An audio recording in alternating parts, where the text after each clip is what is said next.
February 19th, 1943, Kasserine Pass, Tunisia.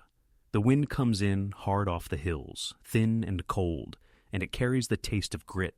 Engines idle in a long, stalled column, metal ticking and popping in the cold as if every vehicle is exhaling. Somewhere ahead, a single burst of machine gun fire snaps like a whip and dies against the cliffs. A radio coughs to life, then stutters into silence. Men look up from their foxholes and truck beds, eyes salt-stung from the dust, listening for the next sound that tells them which way the day is going to break. They have come a long way for this narrow throat of rock and scrub. Most are young, some barely old enough to shave, and the uniforms still look new if you brush off the sand. Across the ridgelines is a veteran enemy moving with the confidence of someone who has done this before, who has learned the desert's angles, knows how to turn a slope and a shadow into a trap. The pass is a funnel, and everyone feels it in the gut. Wrong move, wrong minute, and pressure becomes panic.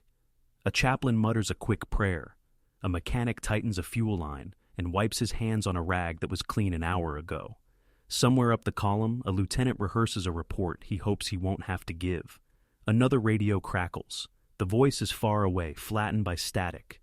Something about holding positions, something about reserves that aren't here yet. A sergeant lowers the handset, blinks dust from his lashes, and says nothing. What he wants is simple. A map that tells the truth, a plan that holds together, artillery that answers when he calls, aircraft that arrive when their shadows can still save someone. What he gets is a pass that eats time and turns orders into echoes. Behind him, the line of trucks stretches around a bend and out of sight, headlights hooded, men stacked on benches shoulder to shoulder. They are not beaten, not today, but they are learning, fast and hard, what it means to face a foe who sets the terms and loves the terrain. This is the place where reputation meets reality. It doesn't care about speeches or headlines. It cares about whether the infantry is close enough to the tanks when the ridge ahead lights up with anti-tank fire, whether the guns are registered on the right draws, whether the radios agree on a common language when the first shells come in and every voice gets louder at once. It cares about whether a headquarters miles behind the line can see the difference between a paper arrow and a road choked with broken axles and shrapnel, and decisions that were made 2 hours too late. If you're hearing this, and your heart is ticking a little faster, you're not alone. There's a reason people come back to this week, to this pass, to this moment where the United States Army, new to this theater and suddenly very aware of it, finds out what it doesn't know.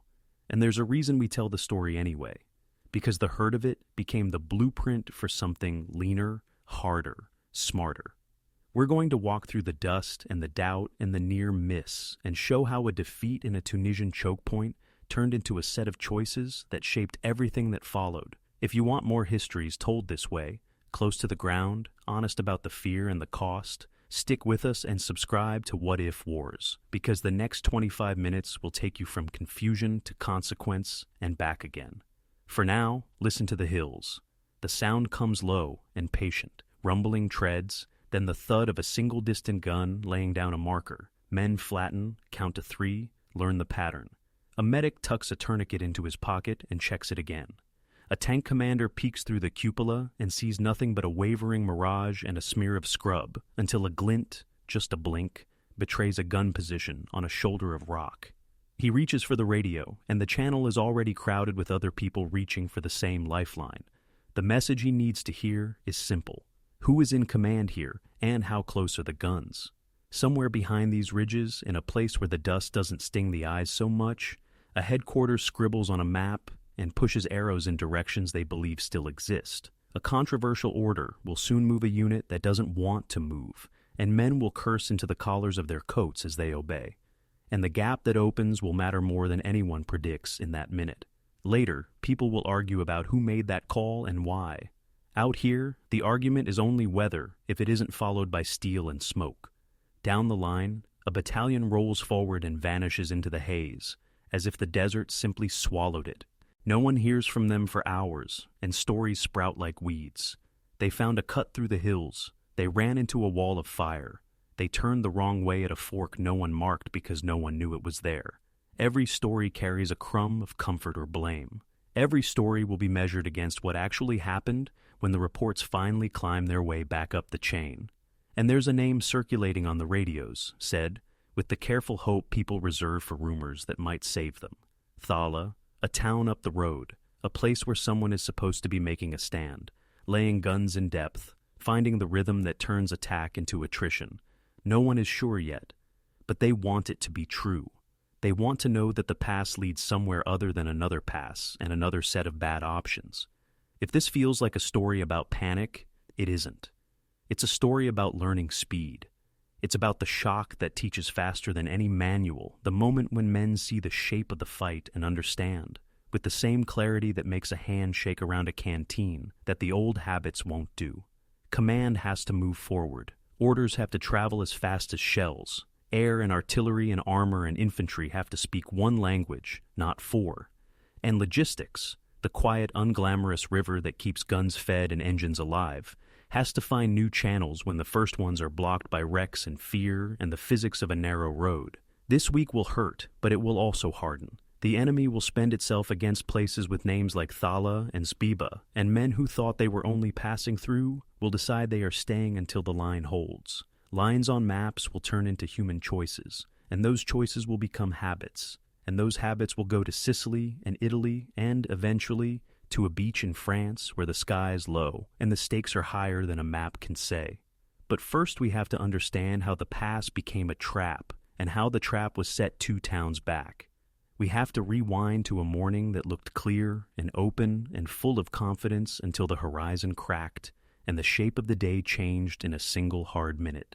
February 14, 1943, Sidi Bou Zid. February 14th, 1943, Sidi Bou Zid. The sun comes up bright and pitiless. The light so clean, it makes the ridges look closer than they are. A cold morning that promises heat by noon, with wind combing the scrub and rattling canteens against webbing. On a scatter of hills around the town, some with names, some just numbers on a map, American outposts sit like islands, each one sure it can see far enough to warn the others. The spaces between those hills are wide, and in those spaces a seasoned enemy knows how to move. Before noon, the mirage breaks and the desert reveals teeth. German armor rolls in from the east in tight, purposeful groups. Their scouts already past the first line of questions, their guns shouldered as if the ridgeline ahead were an answer they have heard before. Elements of the 10th and 21st Panzer hit the American positions one at a time, not as a wave, but like a hand closing into a fist around separate fingers. On the American side, there's confidence. And then there's the moment when confidence hears a sound it can't quite place. The flat, fast crack of an anti-tank gun that seems to come from 2 directions at once. A lieutenant inside a U.S. tank peers through a narrow slit of glass and sees heat shimmer, a road that never quite reaches the horizon, and then, just for a blink, the sharp angle of a gun shield tucked into a crease of ground. He calls for smoke and gets static. The infantry meant to run behind the tanks, close enough to swat away hunters with satchel charges or grenades, are a ridge too far. Artillery is on call, but the batteries are asked to cover too many squares at once, and the first salvo lands long and left, a punctuation mark at the end of the wrong sentence. By mid-afternoon, the battlefield feels like it's tilting. A radio net that sounded busy at dawn now sounds frantic. Call signs stepping on each other, names and grid numbers repeated until they lose shape. The Luftwaffe shows up in 2s and 3s, not always hitting hard, but always arriving at the worst possible minute, turning every attempt to regroup into a crouch. Dust and exhaust hang over the low ground. The ridgelines spit tracers, and the open spaces become a test that only experience can pass. German tanks punch through a gap that looked small on a map, and suddenly is big enough to drive a lesson through. On one of those isolated hills, a company commander holds a handful of men and a couple of guns and a decision that keeps changing color. Stay, and the hill becomes a badge of stubbornness with a graveyard stitched to it. Go, and the run across open ground becomes an invitation no enemy says no to. He looks down at the valley floor and watches American armor surge without the screen it needs, brave and visible, like someone sprinting through a lit doorway into a room where the lights are already set for a trap. He keys the radio and asks for the artillery to walk forward along the base of the slope. The reply is short and not what he needs. Different target, different priority, hold if you can. By evening, the pattern is cruel and clear. American strongpoints fight hard and alone, each one lit by its own problems, while the attack against them keeps its rhythm and moves on. A supply truck tries to make a run between positions and dies halfway in a hiss of steam and a slap of shrapnel, and the driver crawls under the chassis and waits for the courage to become motion again. Medics stack the living on the lee side of rocks and whisper about evacuation, but the road back is already busy with other stories. A column that was supposed to counterpunch gets turned by smoke it didn't plan for, and a minefield that wasn't on the morning's overlay. Somewhere beyond the dust, a staff car stops, and a map is unfolded on a hood, warm from the engine. The Corps commander isn't here. His headquarters is miles behind the hills, safe and distant, drawing lines and giving orders that take longer to travel than the enemy takes to act. Messages pass down, but by the time they reach the men who need them, the ground has changed shape. One order pushes a unit out of a position that was anchoring a flank. Another seems to ask tanks to do alone what tanks only do well with friends. The phone voice is calm and certain. Out here, certainty is a luxury that evaporates with every minute of delay. February 15th dawns with a brittle, exhausted quiet, then breaks harder than the day before. The Germans come again, early and in stride, shifting weight from one shoulder to the other, pressing where the line is thinnest, and then slipping through to cut roads like threads. An American battalion tries to claw back a ridge with a clean textbook maneuver and finds the textbook doesn't mention what to do when the first two platoons vanish into a seam in the ground and don't answer on the net. A forward observer finally catches a battery at the right moment, lays steel tight and mean along a draw, and for a few bright minutes the advance pauses under a roof of shrapnel. Cheer goes up, thin and hoarse. Then the roof lifts as it must, and the movement underneath begins again, slower now, but moving all the same. By afternoon, the hills that were separate positions start to feel like islands at low tide. The tide is dropping fast. Armor that survived the first day is short on fuel and nerves. Crews fight with the hatches cracked for air and listen for the sounds that tell them whether to button up or bail out. The hiss of a close ricochet, the chop of a gun that has your number, the sudden obscene quiet after a hit that means the world outside just stopped. One tank backs down a slope and kisses a wreck it didn't see, and the impact knocks the gunner into tomorrow. He wakes to the smell of cordite and someone saying his name like a question. Evening again, and the decision that was already made becomes official. This isn't the place to stand. The line folds towards Sbeitla, a name that tastes like retreat because today it is. The retreat isn't a rout, not in most places. It's a collection of small, desperate choices made under pressure and in dust, with the radio filling and emptying like a lung. Engineers blow culverts and bridges by feel and stopwatch. MPs wave traffic with arms that ache. A truck full of kids who were calling themselves veterans last week goes past with faces streaked in two colors, dust and the clean lines where tears made tracks. Behind them, Sidi Bou Zid sits in a new silence composed of burned rubber, broken glass, and the last clatter of track links cooling in the dark. What happened here wasn't a mystery to the men who planned it. Local superiority built on speed and ground sense against positions spread too thin and tied too loosely together. What matters is what happens next. The road to Sbeitla is short on the map and long with obstacles. Somewhere along it, the first voices begin whispering the name that felt like rumor this morning. Kasserine. Another pass, another funnel, another chance to get it wrong. Or, finally, to learn how to make the ground work for you instead of against you. The column moves by night, headlights hooded, brakes complaining, engines muttering secrets to the hills. A sergeant checks his men with a flashlight the size of hope and says the thing every good sergeant says when there's no good thing to say. Keep moving, keep your spacing, keep your heads. Off to the left, far enough to feel like a dream, a thread of tracer stitches the sky and dies. Back where the day started, a handful of wounded wait under an indifferent moon, and a medic counts morphine syrettes like a miser. Tomorrow will come through Sbeitla and point toward the pass, and the pass will answer with its own voice. February 16th, 1943, Sbeitla. Dawn drags its light across a ripped-up town and a road that suddenly matters more than any plan. The retreat from Sidi Bou Zid reaches the crossroads in waves, half-tracks grinding, ambulances crawling, Sherman engines coughing like old men who ran too far. American MPs stand in the center of it all, with sleeves rolled and eyes blown wide, whistling and waving, turning chaos into lanes with a kind of stubborn choreography. Engineers squat under a bridge and wire charges they hope they won't have to touch yet. On the edge of town, elements of the 1st Armored Division set their jaws and back into firing positions. Hulls down behind berms that were gardens last week. The radios feel crowded and alone at the same time. A captain tries to raise a battery and gets a voice he's never heard before, answering from a frequency he didn't know was shared. Order overlaps order until both sound like prayer. Somewhere far behind the dust line, a headquarters studies neat arrows on a neat map and writes a new order in neat handwriting. The trouble is distance measured not in miles but in minutes, the time it takes for an instruction to arrive after the ground has already changed its mind. The men here name that distance as if it were a person. Tell him to come forward, they say, meaning anyone who has the power to change how this feels. Midday, and the heat makes Sbeitla ripple. German pressure arrives with the lazy certainty of someone who set the table yesterday. Recon slips around the flanks. Guns find the ranges they need. A company of American tanks darts forward, brave and visible, trading shells in an alley of olive trees while riflemen hug shallow ditches that are trying very hard to be trenches.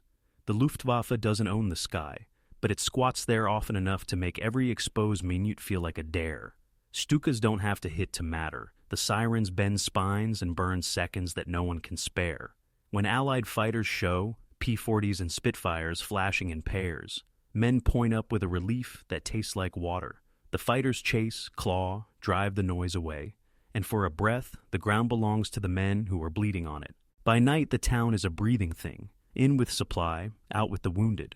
Headlights hooded, drivers lean forward, noses almost to the glass, listening as much as looking.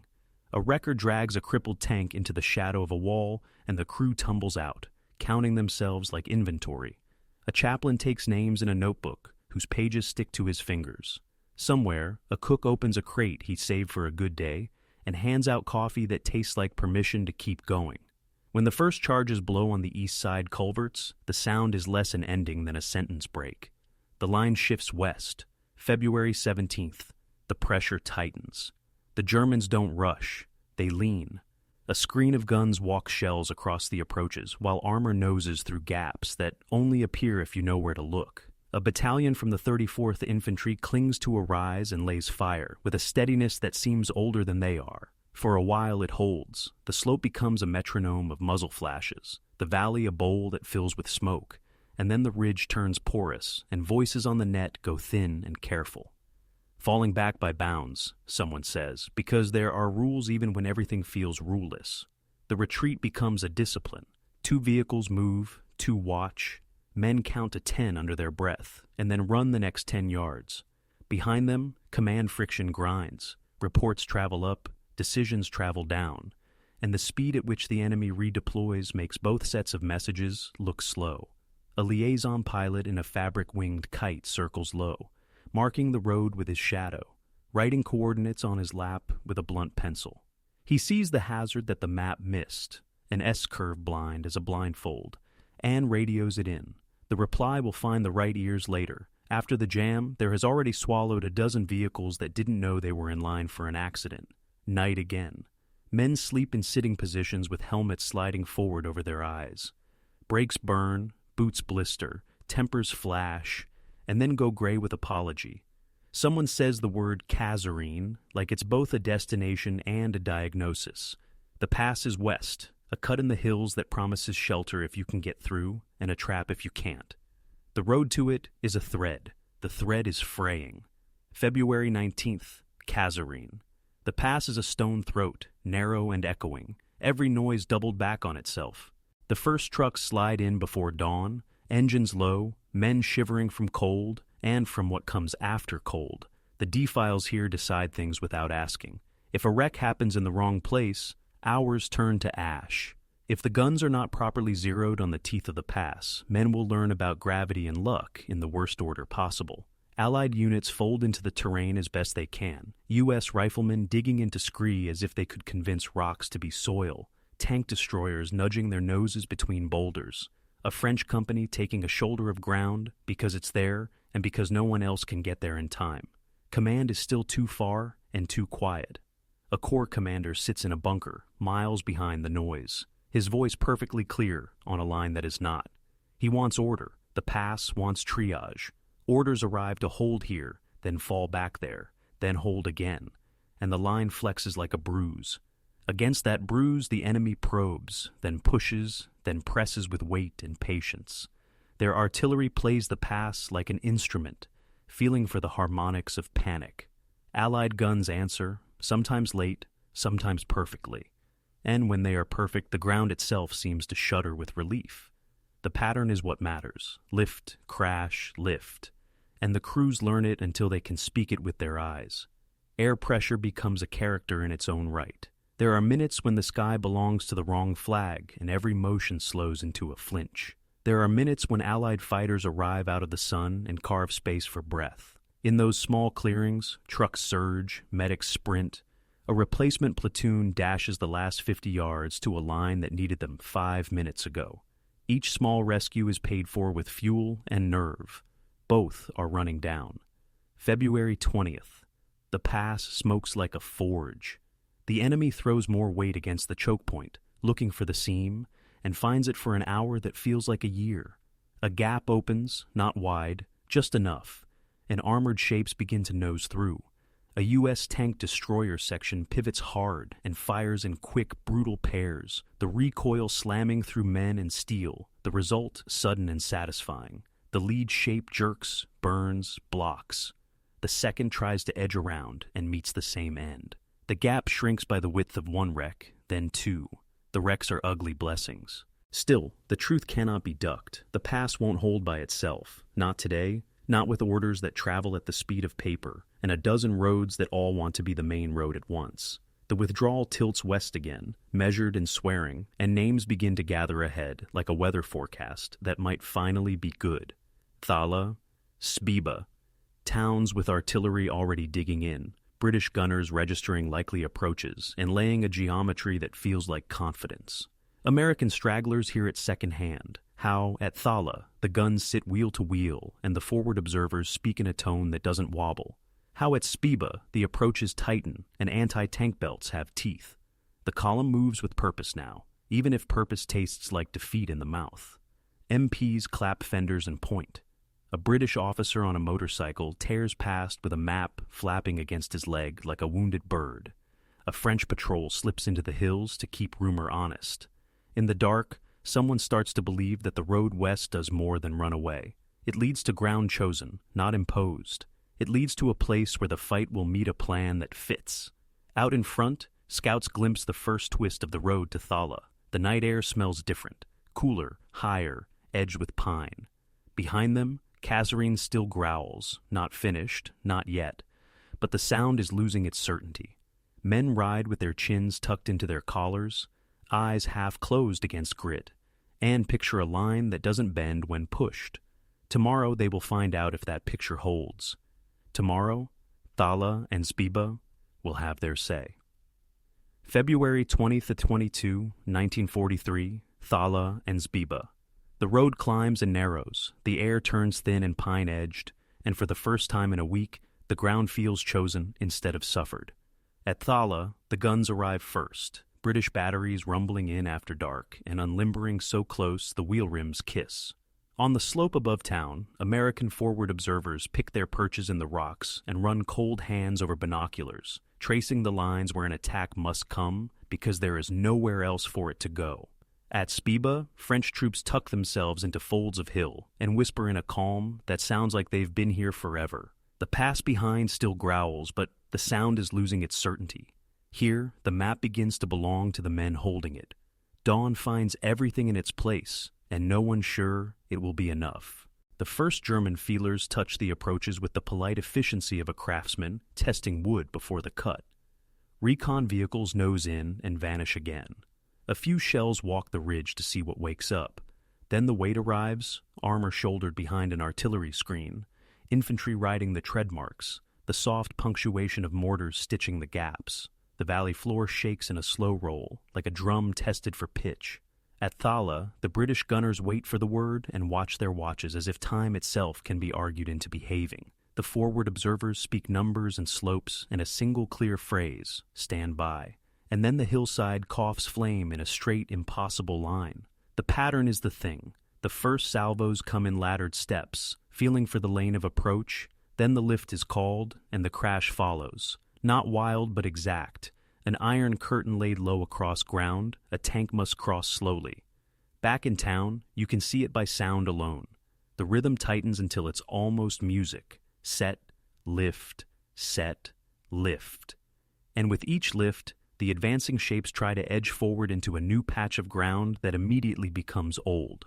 One tank slews sideways and stops, its engine screaming like a stuck animal. Another tries the gap to the right and runs into a belt of anti-tank guns dug in shallow and ruthless. Crews working with that clipped quiet that means the range card is right and the nerves are too. The valley turns into a geometry lesson taught at the speed of pain. At Sbiba, the fight is closer and meaner. The approaches squeeze into gullies and fans of rock that's herd metal, whether it wants to be herded or not. American tank destroyers lurk with their noses angled just so, backs against stone. When the first two German machines push around a spur that looks safe on the map, the destroyers fire in pairs, one to kill, one to keep anyone honest, and the echo throws the sound back like applause. Infantry threads itself between the guns, plugging holes that don't stay plugged for long. A French platoon counter-moves by instinct, not order, stepping into smoke with rifles up and a shrug that says they've seen this dance before. Radio voices keep their tone flat, like a lake under wind. Target, adjust, fire for effect. For hours the day holds at arm's length. The Luftwaffe comes and goes, finding fewer easy bites than before. Allied fighters answer more often and with more purpose. Their passes lower, their timing tighter. Each minute bought in the air becomes a minute the gunners use to refine their pattern and the infantry uses to deepen their foxholes into something like homes. A piece of ground that was only there at dawn has a memory by noon. This is where the shells always land short. That is the notch the enemy likes. This here is the tuft of scrub you watch, and if it moves wrong, you throw everything you own at it. Midday breaks, and the attack shifts shoulders. Thala takes the weight. A ridge that looked like it could hold forever begins to look like it will hold exactly as long as the ammunition does. A British battery chief counts crates with the steady dread of a man adding years to his life with every box. He calls for resupply, and the answer comes back as a sentence built from miles and guesses. He nods once, sets his jaw, and tells the line to fire slower and cleaner. In the forward OP, an American observer watches a column try the far edge of the valley and decides to risk a pattern he hasn't tried before. Walk the barrage in reverse, then snap it sideways like a door slam. The radio hesitates, then agrees, and the map in his head becomes a thing made of noise and timing. When it works, a cheer tries to start and dies before it can distract the hands doing the work. Evening leans in early in hills like these. Smoke becomes the color of the day. The enemy tests again and again and finds that every approach he prefers already has a name and a range and a fuse setting attached to it. At Sbiba, a gap opens wide enough to scare a battalion and then closes around two burning hulks that make the road an argument no one wins. At Thala, the last big push of the light comes up the center and hits an answer thrown together from desperation and doctrine. British guns firing almost flat, American guns rolling a curtain 300 yards forward, then 300 more, and infantry pouring fire into every corner that looks like it might hide a decision. When the push stops, it stops all at once, like a held breath let go. Night in the hills after a fight has a different silence. It isn't peace. It's a pause that tastes of cordite and damp wool. Men check each other's faces to see who is still here. Runners move in a strange, respectful hurry. A captain writes a letter he won't send and tears it into 4 pieces to make a checklist for the morning. Far back down the line, a general leans over a map and admits, not out loud, that the pass behind them didn't beat them. These hills did. They won because the ground met a plan, because the plan was simple and shared, because the voices on the net spoke a single dialect of need. And that is the hinge, where the week stops being a series of aggrieved reactions and starts becoming a teacher. The autopsy is brutal and overdue. Corps control was scattered, A big idea with too many small pipes feeding it, and a commander who preferred depth to dirt when dirt was what the day required. Headquarters sat miles away, behind rock and habit, and decisions weighed down by distance arrived already out of date. Orders asked tanks to be heroes, instead of parts of a sentence that begins with artillery and ends with infantry. Air and ground spoke in friendly accents but on different schedules. Logistics flowed like a good river until it met one broken truck in the wrong choke point and became a lake of despair. Within weeks, that begins to change. New hands take the wheel and keep it close to the road. The Corps grows a spine you can see standing forward under a steel helmet, eyes on the same horizon as the men who carry rifles. The style shifts from theater to trench line. The choice to lead from a map table is replaced by the choice to lead where the map stops being polite. Artillery, the honest king, gets its scripture rewritten in words everyone can recite.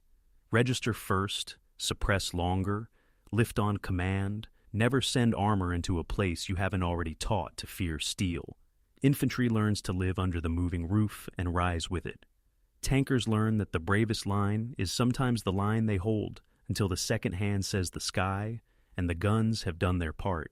Air-ground becomes a handshake instead of a cross signal.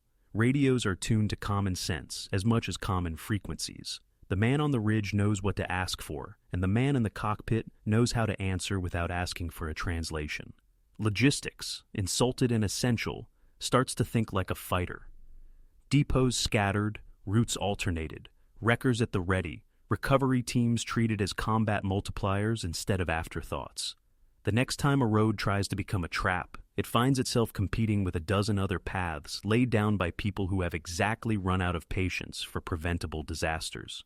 Listen to the hills on the night of February 22nd. The quiet feels earned. The enemy doesn't break so much as step back and measure again, and then decide that this door isn't worth the price of the hinge. The name Thala stops being a rumor and becomes a memory with edges sharp enough to carry. Sbiba too. Out across the dark, men who have been awake for days close their eyes for an hour and dream, not of home, but of a road that goes forward on purpose. In the rear, trains of new ideas begin to move. A commander known for his forward pace will take this corps in hand and make proximity a policy. Another, methodical and patient, will shape the daily language of control. The army that bent here will refuse to bend the same way again. The week that began with shock ends with a promise no one writes down because they don't have to. Next time, the ground will not be the enemy's ally by default. Next time, the map will not lie to the men who must pay its debts. Next time arrives sooner than anyone thinks, on beaches and in mountains, under skies that will learn the same old lessons in new colors. And when it comes, it will carry the smell of this place and this hour, the smoke of guns at Thala, the steady breath of men at Sbiba, into fights whose names the whole world already knows. Spring 1943. The calendar turns, the uniforms look less new, and the same faces that peered through dust at Kasserine now stare across water toward another shoreline. In March and April, the reforms move from paper to muscle memory. Headquarters steps closer to the hum of engines and the sting of wind. Orders take on the sound of the ground they serve. When George S. Patton puts his boots where the road meets the fight, proximity stops being a slogan and becomes a standard. Omar Bradley's steadier hand builds the daily grammar that lets divisions breathe in the same rhythm. The army that flinched in a pass begins to speak with one voice and stand with one spine. July 10th, 1943, Sicily before dawn. Ships shoulder to shoulder, the sea bumping them like an impatient friend. The landings come in with confusion at their edges, as landings always do, but under the noise you can hear the habits Kasserine taught. Artillery is ready before armor moves, and when the tanks nose forward, they do it under a roof that feels familiar and protective instead of late and lucky. Infantry rides in the pocket of that moving weather, close enough to tap steel and tell it where to look. Air and ground shake hands in the dark. Radios that once stuttered now find each other in a 2-second exchange that saves a platoon. A German counterattack that might have split a thin line in February dies tired against belts of fire that were laid because someone learned the geometry of fear and decided to use it first. Italy is a different kind of hard. The mountains rake patience to the bone. The mud eats at nerves. Towns sit on heights that sneer at maps. But even here the echo of that Tunisian week is loud. At Salerno, the first hours wobble, then hold, because artillery knows where to be and how long to stay angry. At the Rapido, the river writes a bitter chapter. And yet the response is not a lunge, but a recalibration, tighter coordination, more honest reconnaissance, a refusal to throw good lives at bad timing. Cassino teaches humility in stone and smoke, and the lesson sticks, because the students remember what happens when pride writes checks the ground won't cash. The line inches forward with fewer blind corners and more deliberate weight. And when armor moves, it does so with scouts feeling the way, and engineers ready to turn no into yes. June 6, 1944. Normandy, gray light on low surf, the wind cutting sideways and the sky heavy with intent. On the beaches, the day opens with terror and stubbornness. And the difference between disaster and foothold is measured in yards and minutes. What carries those minutes is not luck. It is routine beaten into shape by earlier pain, forward observers who can call a pattern blindfolded, destroyers that edge in so close their paint smells like cordite, tank crews who have learned to distrust the clean line and favor the ugly angle that keeps them alive, infantry who move when the barrage lifts because they trust the lift. By afternoon, inland, an armored column reaches a hedgerow and pauses not out of confusion but to perform a drill that didn't exist the year before. Breach, smoke, suppress, thrust, with each motion tied to a voice that knows who follows and why. The open loops close themselves with the clarity of distance. That controversial order from a distant headquarters, pushing a unit out of a position that anchored a flank, looks different under a doctrine that now lives closer to the noise. Leaders forward enough to smell the fight don't write that sentence again. They amend it on the spot, or they don't write it at all. The battalion that vanished into dust at Kasserine didn't dissolve. It was cut off by a ground truth no one near the maps had admitted existed. Later, reorganized and reled, its veterans carry a quiet edge into Sicily and beyond. The kind you hear when someone speaks less but says more. And Thala? Why did that name matter more than a square on a staff board? Because it proved that disciplined fire, layered in depth and married to observation, could stun momentum cold even when the enemy believed he owned the initiative. Thala turned rumor into method. Method traveled. There is a temptation, telling this story, to make fate the hero. It isn't. The hero is adjustment under pressure. The hero is a corps that learned to keep its brain near its hands, to push decision-making toward the same wind that dries sweat on eyebrows. The hero is the unglamorous route change that prevents a choke point from becoming a crime scene. The recovery team that drags a crippled tank off the only road before the sky notices. The liaison pilot who draws a better map in pencil on his knee. The gunner who waits one more beat for the correct range and sends a clean, saving answer into the dusk. The hero is the choice not to repeat a mistake just because it has the comfort of familiarity. There's a what if people like to argue over. What if Rommel had fuel enough to push one more day through Kasserine? Maybe the road west would have bent farther. Maybe the week would have ended with a different line on a different piece of paper. But the larger shape probably remains. The Americans had already met the lesson, already felt its teeth. The reforms were not a luxury. They were a reflex that had finally found its signal. Even if the map changed, the new habits would have insisted on being born, because they had to be. History often hinges on barrels of gas and hours of weather, but it also turns on the moment when a force accepts the cost of doing things right and pays it in advance. Walk back to the pass for a last look. The wind still carries grit. The road still narrows into a throat that forces patience. Somewhere in that stone is the echo of a radio net filled with contradictions and bravery, with fear and professionalism trying to make a living in the same minute. The men who waited there were not less than the men who came later. They were earlier in the story. The difference is the bridge built out of their week. Command closer, language shared, timing honest, logistics respected, air and ground speaking the same sentence. That bridge reached Sicily, Italy, and Normandy like a span you can't see from the ground but feel when your boots land. In the end, the pass didn't make the army. The army made itself at the pass, and then again on hills and beaches with names the world repeats every anniversary. The first pain wrote the first draft. The drafts that followed were deliberate, revised with discipline, tested under fire, and judged by ground that doesn't care about rhetoric. If you listen hard, you can still hear the pattern. Set, lift, Move when the lift comes, hold when it doesn't.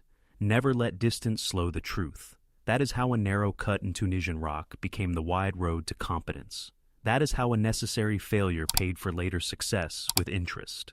The content of this video is compiled from multiple sources. If anything is inaccurate or needs correction, please leave a comment below. See you next time.